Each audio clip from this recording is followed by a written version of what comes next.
ఇప్పుడు నన్ను చుట్టుకొని ఉన్న నా శత్రువుల కంటే ఎత్తుగా నా తల ఎత్తబడును. ఇది ఆమె. ఇప్పుడు నా చుట్టూ నా శత్రువుల కంటే నా తల ఎత్తబడును.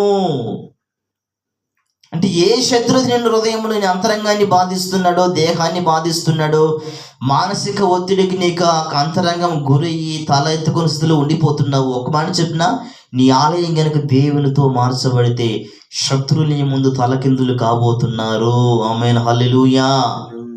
నీ తల ఎత్తే రోజు నా దేవుడి రాత్రి సిద్ధపరచబడిపోతున్నాడు. నీ తల ఎత్తుటకు నా దేవుడు చాలిన దేవుడు. నీ తల ఎత్తి అన్ని పరిస్థితులు మార్చుటకు నా దేవుడు సంపన్నుడు అనే మాట సత్యం. అందుకే ఆయనకు పేరు పెట్టబడింది ఆశ్చర్యకరుడు, ఏదైనా చేయుటకు సమర్థుడు.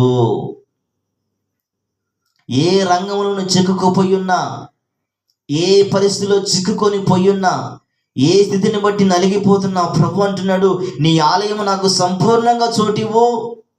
శత్రువు నీ కళ్ళ ముందు తల ఉంచుకునే రోజులు వస్తాయి. ఆమేన్, హల్లెలూయా.